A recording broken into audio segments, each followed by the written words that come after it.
So SPEAR stands for specific peptide enhanced affinity receptors. So and really that's the core of what Adaptimmune pioneered in the early days in cell therapy, with enhancing the affinity, having technologies that enabled us to optimize the affinity of a natural T-cell receptor so that it could see low levels of cancer antigen peptides presented on the cell surface with HLA molecules on cancer cells.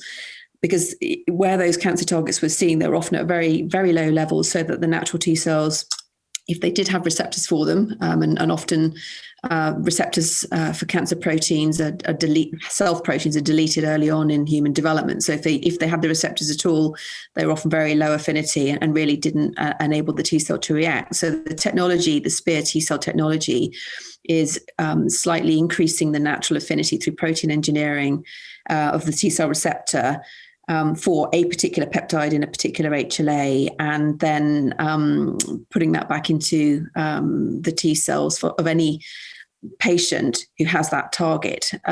So it's one receptor batch that we make, and then we put it into the cells of each patient, of the patient that's got that target and that HLA type. And that's what a SPEAR T cell therapy is.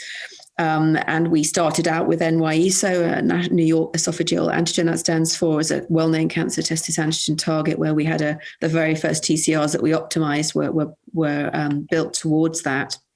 And then we in our early private days, we had a collaboration with Carl June at the University of Pennsylvania and with the NCI, with Steve Rosenberg, and some of the initial preclinical work there was really helpful in then providing, in the case of Carl June, a chance to bring things into the clinic directly through his translational capabilities with cell and gene therapy. And we did that with the NY-ESO SPEAR T cell. That's when we first started to see clinical responses, including in solid tumors with synovial sarcoma, where we saw the first full complete response, which had never actually been seen in synovial sarcoma before. So that's the pedigree of the company. That's the background. Those were the first T-cell therapies that actually had an impact on solid tumors.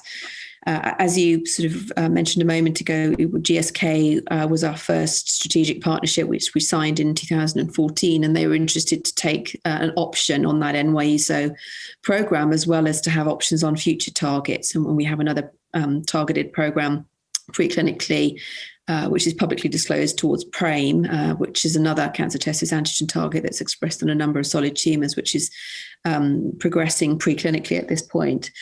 So the GSK deal was an option deal, and that enabled us to basically it funded us to build out the company and to build the expertise to bring that program forward. Whilst GSK had an option on it, we did all the work. So all the clinical work, all the manufacturing, the vector, all the regulatory dialogue, all of it was on Adaptimmune's watch until GSK took the view that it was time to opt in, given that NY-ESO looked as if it could be registrable, certainly in synovial sarcoma, was beginning to show signals elsewhere. And in amongst the GSK partnership, we also took the company public, so raised a lot of funding, and then could bring our own SPEAR T-cell programs, our own proprietary, wholly owned pipeline, rapidly on the back of the heels of that, having built out the capabilities. So we had a MAGE-A10 program, which we brought into the clinic, as well as MAGE-A4, which is still in the clinic and doing really well currently. And then alpha fetal protein, AFP, which is a different type of target in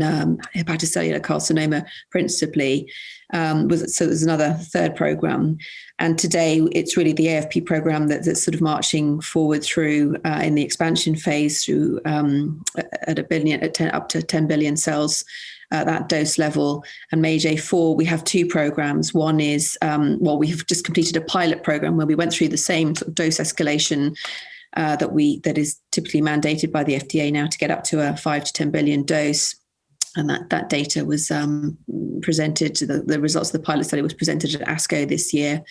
And we have a second generation program where in addition to the SPEAR T cell, you can put other molecules into the cells that can improve either the potency of the cell, in the case of this one, which has CD8 alpha construct in it, which basically means you can make the CD4 compartment of the T cells potent killers as well as antigen presenters and helpers, as well as the CD8 cells. So we've sort of really increased the potency of the product.